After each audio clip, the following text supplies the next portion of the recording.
I'll pull out something out of, later. Can we go back to Genesis and look at Genesis? And urge you all to sit down. Amen. Sit there and then go.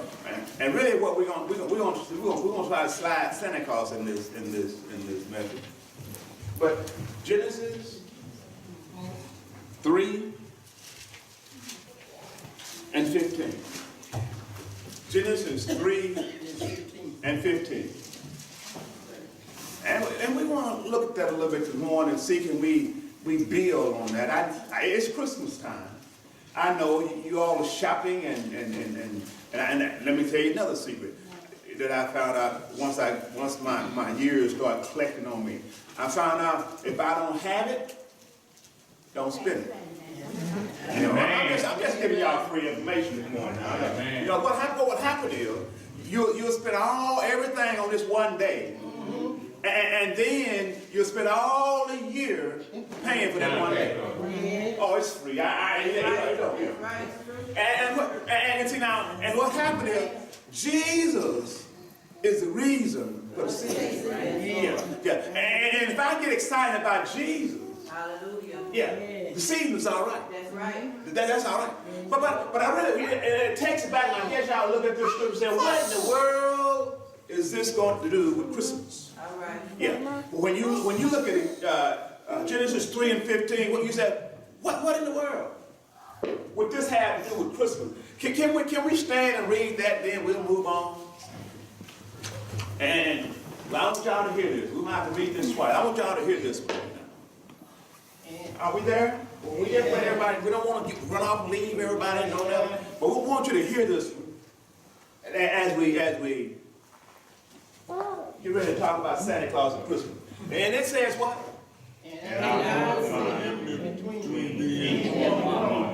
And between thy seed and her seed, it shall bruise thy head, and thou shalt bruise his heel. Thank you. And if I had to use for a title this morning, a text this morning, I would use keeping first things first. Amen. First things first. Now, you know that God came into the garden and he called Adam. Y'all know the story now. Y'all can shit now. He came in the garden, and everybody know what a garden is, right? Amen. That's where you don't sleep and set up in church. That's a garden. This is a house. But listen to me now. I don't want to, because what it is now, and what I will kind of, the Lord said, now you need to try to make it plain, because everybody's getting all excited about all Black Fridays and the Blue Fridays and all these Fridays and all these sales going on. But nobody seems to be saying now, what we need to be doing is praying for all this IU stuff. Y'all know what IU means, right? This crap. Y'all know what crap means, right? That's going on. And you do know God said in my if my people who are called by my name will humble themselves and pray, he'd heal the land. And I really want to kind of try to get real close to keeping first thing first. But you hear, and ladies, I said God came in the garden. He called Adam and found Adam hiding. Man, we don't need to hide. Let me keep on going. And then God asked Adam, why are you hiding, Adam? And Adam said, God, Malone.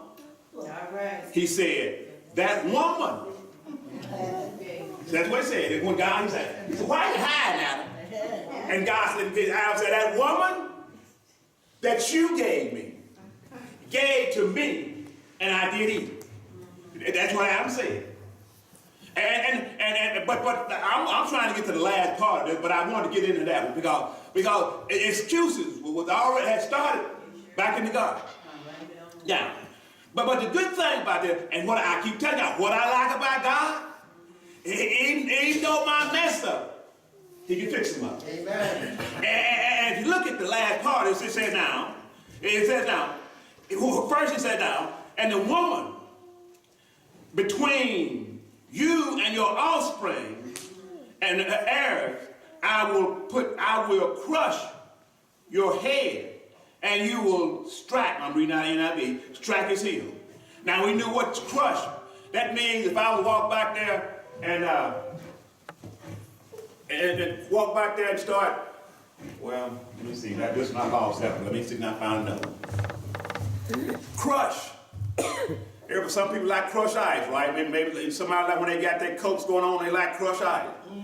I noticed a lot of teenagers when I was in school, the screen on their cell phone was crushed. That means they had all kind of lines running through their screen, and I wonder how in the world can you use that phone? You can't even see the picture frame, and all of it's crushed, and they're crushed. But crushed. He said, I'm gonna crush his head. Now let me see if I help myself on this, because this is God telling Adam and Eve that he's gonna fix their mess. Yeah, that's what it said. Because what happened is, he's talking about Jesus, the offspring of Eve. That's what he's talking about now. He's talking about Jesus. This is in the Genesis, Jesus is talked about. The whole Bible is about Jesus. But God is telling Adam and Eve that he's taking care of their mess. They messed it up, and he said, I'm going to take care of it. Because what he said is now, I'm going to send him. And what's going to happen is, he's going to hit you behind me. I'm going to hit him on top of the head. And he's going to scratch you on your hand. Yeah, okay, let me see if I can look closer. Yeah, in other words, he said now, you messed up. And because of your mess up, you're out of fellowship with God. Ladies, y'all know how to get out of fellowship. People get out of fellowship with y'all. They do stuff that you don't like. Well, I better go to men too. Men get out of fellowship. People do stuff that you don't like. Yes, sir. They get out of fellowship with you. And that fellowship means everything is going all right. Right? When you say fellowship, everything is going well. So what happened? Adam and Eve got out of fellowship with God, and Adam and Eve was on their way to hell. Everybody know what hell is, right? That's where, if you're not saved, that's where you're going to be. And let me tell you a little bit about hell. Hell means that you're going to burn. Well, let me kind of go, burn, baby. Burn, baby. They know what's going to happen. They're just going to take the baby part off. It's going to be burn, burn, burn, burn. And what happened is, Adam and Eve had got us a road on the way to hell.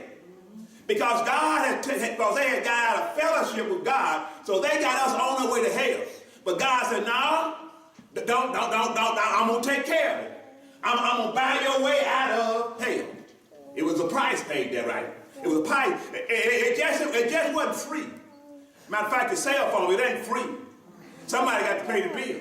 Yes, sir. Yeah, if somebody don't pay the bill, you be looking at a blank screen. Right. People, when people call you, that you hear that when they call you hear them say, this call cannot be completed. Yes. Call back later, you cannot. No longer in service. Thank you. And that's what, if you kind of go that way, that's what happened was, Adam and Eve was no longer in service with God. Thank you. With service with God. And when he said he was going to crush his head, God was telling Adam and Eve that he was going to send Jesus to handle the problem. All right. Yeah, and you do know we was in a problem, right? Yes, sir. But let me see what I ask myself this now. If I'm in a burning house, do I have a problem? Yes, sir. Yeah, thank you. Yeah, I got a problem if I'm in a burning house. And that's what Adam and Eve, they was in a burning house. The fire was all around them, and they had no way out. Oh yeah, I believe what I'm saying. And what I'm trying to get you to now, let me help myself out a little bit. What I'm trying to get you to, I'm trying to get you to Santa Claus. You know Santa Claus? The one that if you be bad, that he'll give you ashes. Y'all know Santa Claus, don't you? Don't y'all know Santa Claus? Y'all don't know Santa Claus? Yeah. They ask what you want me, what I want for Christmas. And you tell Santa Claus I want my 2 front teeth. Y'all remember Santa Claus, don't you? Y'all. And what I'm trying to say is now, Santa Claus can't bring you your 2 front teeth. But what I'm talking about somebody can handle your 2 front teeth. I'm talking about somebody that we had to have Christmas. Yeah, y'all spending all your money, spending all your money on stuff that's gonna let me see this. Let me tell you this. on the kids. You buy stuff, and they'll take the stuff out of the box and play with the box. And you could have went down there and got in the box. And they'll take the stuff out and play with the box. They play the box, boy, they make the toy. I know y'all don't, So what I'm trying to tell you is now, Jesus has made it right. And God started in the Garden of Eden when he told Adam and Eve that I'm going to bruise his head. And I keep telling y'all, be careful how you handle a child of God. Because let me tell you this, God is tough. Now don't you believe he ain't tough. God is tough. Why you say tough? First of all, he said the word revenge. Yes, ma'am. And I will replay. And then he said, now, let me keep my stand. Y'all don't believe me this one. I just did. But Santa Claus is coming. Yeah, Santa Claus is coming. Yeah. This one I'm gonna stick in. It ain't got nothing to do with it. And you know when they sang the song, I saw Mama kissing Santa Claus. I just thought I'd throw that with it. It ain't got nothing to do with the message this morning, but I just thought I'd throw that in there. Because what happened is, I'm trying to get you to see now, we got everything we need in Jesus. Amen. We don't need all this other stuff. Let me see, can I get a little closer here now? So, the point I was trying to get out of Genesis is telling you that God told Adam and Eve that he was going to send us a Savior. Now can I go to Luke 8? Luke 2. Luke 2, begin at verse 8. Can I look down through that just a little bit? When you find that, Luke 2, begin at verse 8. And while you're looking at the story was that the shepherds was out in the field looking over their flock. Yeah. When you get there, that's how it's talking. It said the shepherds was in the field looking over their flock. Yeah. And then what happened was the angels appeared. Are y'all there yet? But I want you to get there because I want you to see this. Because the angels appeared. Yeah. And the angels said, get off the telephone. No, they didn't say that. But are you there? We're still trying to talk. We're still talking about Santa Claus now. We're talking about Christmas, right? That's what everybody got. They want Santa Claus. Santa Claus. Santa Claus is a man in the red beard. Yeah, with the white beard. Mine's white, ain't long enough, but it's white. Yeah. Y'all there? Amen. Let's see that. Now, it says now that the shepherds. Let me see what it is. The boys was out in the field. I want to do shepherds. Can I just put boys out in the field? And the shepherd was living. And they were shepherds living out in the field. Y'all living out in the field. When we used to go to the field, our mother, my buddy, gone. Brother Sam, Brother Gil, and Sister Gil, Brother Treasury. Well, I'll go Navy then. So when you got what y'all did, much war with what y'all did. I won't get personal on this, but what y'all did was when you got ready to leave base, y'all got prepared to get on what? The boat. Okay, that I knew. So that was field. We was going out there to fight the real war, but now let us stay. Let us get back. Let me get off the toe. But nevertheless, but when y'all left the base, y'all got on the ship, get ready to go to war. And what? Now, the picture I'm trying to get here now, the shepherd was out in the field. And what happened is, being out in the field is not like being at home. Now these boys out in the field. Now, in the field, you ain't got lights to flip on when you're in the field. Oh, yeah. Let me get on, boy. Y'all, lit up straight. Because, and what I'm trying to get, now, but take it down, the shepherds was living in the field. Now, when you say living in the field, Sister Gill, Yes, sir. how long do you all field trips when you went to the field? Brother? Some of them 30 days. 30 days in the field. Now, and Brother Treasure, when y'all went on the ship, how long was you all two away from them? That depends. Depends. Might do 6 months, might do 2 weeks, might do 2 Six. Well, you go from 2 to 6 weeks in the field. Now, but let me say now, and the point I'm trying to get out here, it was more comfortable in the house than on the boat. It was more comfortable in the barracks than in the field. And what I'm trying to get you to see now is these fellas in the field, and the angel appeared to them. Let me see if I get on down. You're there, right? He said now, they was living in the field. Living in the field, just staying in the field, living in the field. Living out in the field. It said, we're not in the field. Nearby, keeping, they was nearby Jesus born, keeping watch over their flock at night. And an angel, I'm staying, get right in. And an angel of the Lord appeared to them. And the glory of the Lord shone around them. And they were turbulent, and they were terrified. No, they were scared. You know, angel, Peter got scared when he saw Jesus walking on the water. The disciples got scared, right? They said, oh, this is a ghost. We need to. They was terrified. But the angel said unto them, do not fear. I bring you good news that I will cause great, that will carry great joy for all the people.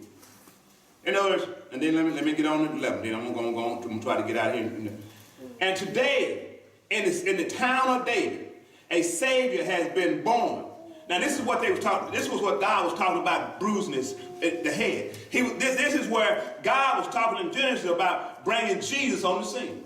And Jesus, when he's in Genesis, when he was talking about that, he was talking about Jesus having to come on the scene. Now we find in Luke that God has dispatched his angel to tell somebody, to tell the shepherds about Jesus is on the scene. Yeah, at Christmas, right? Santa Claus, right? What are we celebrating for Christmas, saints? Birth of Jesus. Say it again. What? Birth of Christ. And so the birth of Christ. Let me ask. I know y'all. Well, let me don't ask it. The purpose of the birth of Christ was to put us back in fellowship with God. That's why he came. Because we was out of fellowship with God.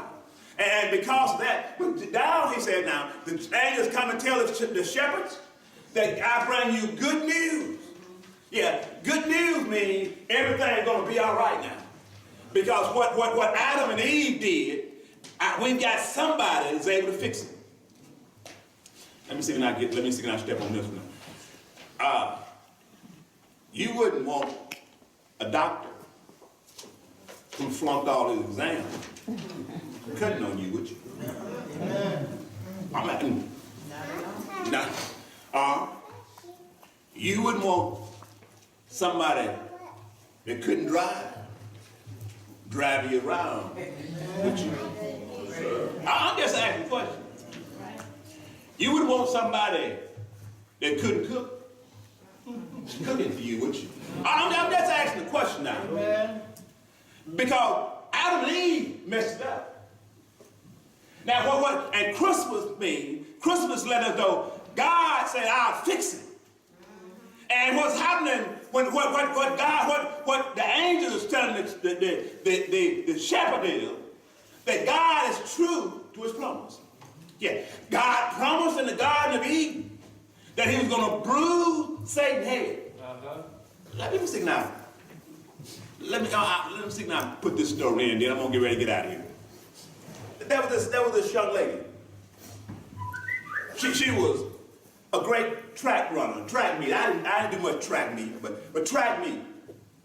And what happened was that the week before, they had a state championship like Liberty. Did they win? No. Well, I'm sorry about that. I'm just off the track. But let me see. I'm trying to get back there. But she had a track meet, and the week before that, she had a cold and what she thought was going to the track meet. She thought she was well healed over a cold, but great runner. So she was doing the last lap of the track. So they figured she was a great runner. Had nothing. Very few times she's been lost. So she came and at that time, and at her last meeting, their team was winning, the meet was winning, and they had one more event to go, and she was running the last event. And when she got there, she did good, all the way to about halfway the run, and then she started dehydrated. You know, when you get dehydrated, you get off guard. That way, we ain't going to word out, but I'll get back to the next word. You get discoordinated. Yeah, but when you get dehydrated. So I don't know about the last part of the race, she got dehydrated, and so she was kind of wobbling across the track, trying to figure out, you know. But about 4 or 5 yards before she got finish line, she fell down. And then they said now, one of the referees at the track meet came over and asked her, was she all right? She said, yeah, I'm all right, but I'm not. He said, now, can you get up? She said, no, I can't get up. And he said, now, do you want to finish the race? And what happened, the coach had Lou Garrett these. So this was probably going to be his last year. And the team had got together and said, we really want to finish, give him the championship this year. And so she collapsed just a few yards from the finish line. All right. And when the referee came over, he talked to us and said, are you all right? He said, can you make it over the finish line? And he said, now, as he was looking over, she said, she said, I got to finish the race. I got to finish the race. And as she got there, he said, I don't know. Well, I should have cut my mic on a little bit sooner, right? All right. Too late now. All right. But I got to finish the race. And she said, I'll tell you what. It's nothing say that you got to run across the line. All right. It says you got to, all you need to do is make it across the line. Yeah. And he said that, and she looked up and said, well, he said, even if you, as long as I don't touch you, All right. and you make it cross the line, you're going to be all right. So I tell you what I do, I'll just crawl across the line. All right. And what she did now, she crawled across the line to finish the meet. And she was able to accumulate enough points for them to make them win the championship. And what I'm trying to tell you this morning is now, God had ran the race. All right. Yeah, he crawled across the finish line. All right. Yeah, the race is not given to the swift. All right. It's given to the one that hold on to the end. And what I'm trying to say here now, God has made Christmas possible. All right. And what we need to do is, we need to keep first things first. All right. Because what we need to do, we need to tell Jesus is the reason. All right. Jesus is the reason that I'm celebrating Christmas. All right. I don't have a lot of money, All right. but I got Jesus. All right. And I hear him say, Jesus. I hear him say, the cows on 1,000 hills Yes, sir. belong to him. All right. I hear him say, back a few weeks ago, I hear him say, I cannot even begin All right. to imagine what he'll do for one. I hear Paul say, I'm persuaded All right. that nothing will be able to separate me from the love of God. I don't know about you, but I'm glad about that. Yes, sir. I'm getting ready to quit. Because what I want you to know is that God has messed up All right. and straightened everything up. In other words, he took our mess up and he straightened it up. All right. Yeah, he made it possible. Look at me. And then I think I need to hit Philippians here. And then I think I can quit. Philippians 2 and 5. It says that being founded and approved of man, he humbled himself becoming obedient to death, even the death of the cross. Listen, church, I'm quitting. Listen.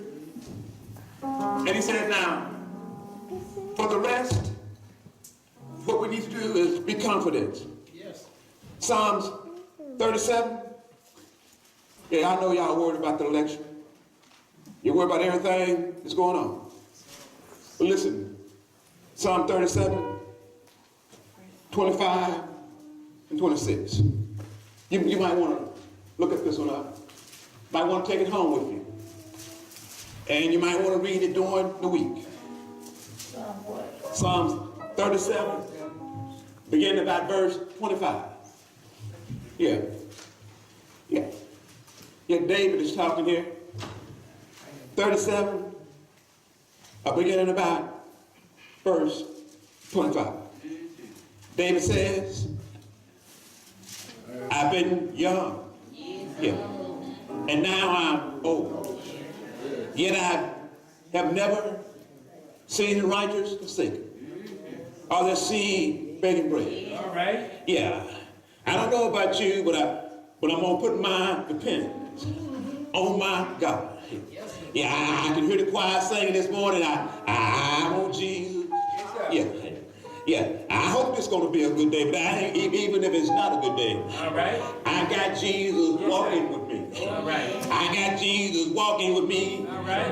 Yeah, and what I like about Jesus is he don't leave me if it's early in the morning. All right. I can go with Jesus and walk with me then. I don't know, but if it's late at night, I got a friend that sticks closer than a brother. I don't know about you, but I'm glad that I got Jesus. Hey, I got Jesus. If I don't got nobody else, I got Jesus. And even in my mess up, my Jesus still sticks by me. And I'm glad about that. I got Jesus.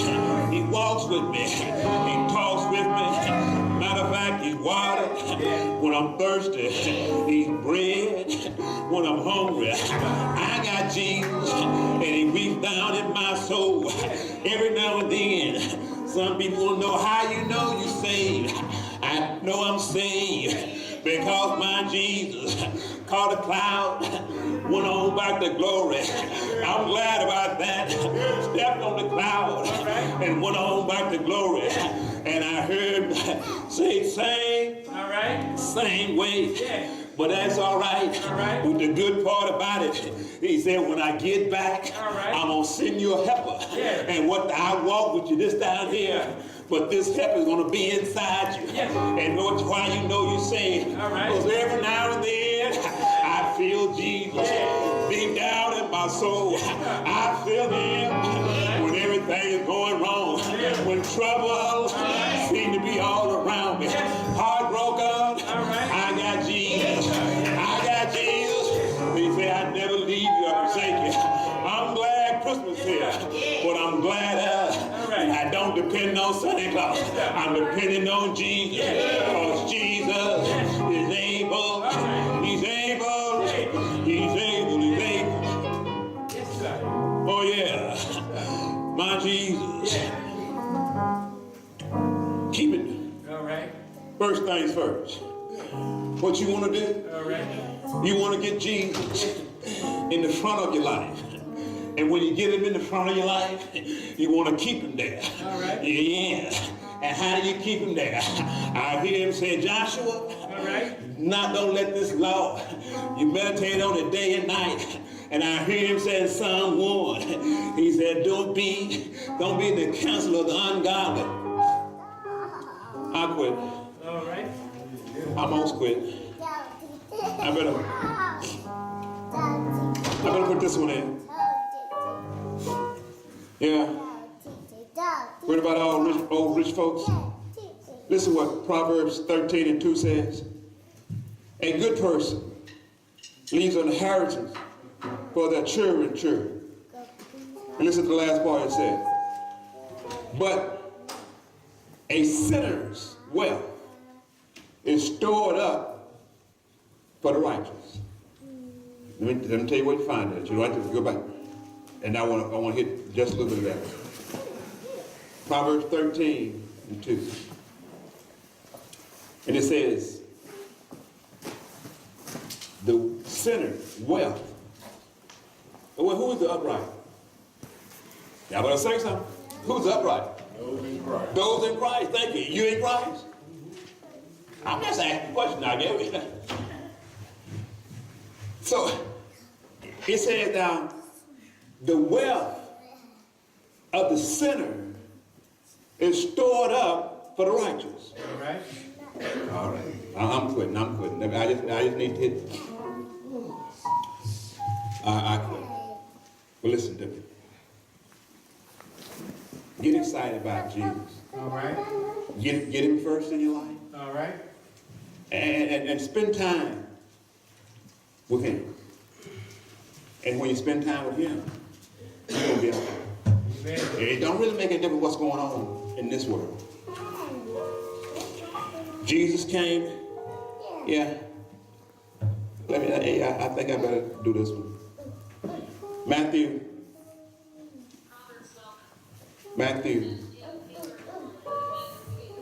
10:22.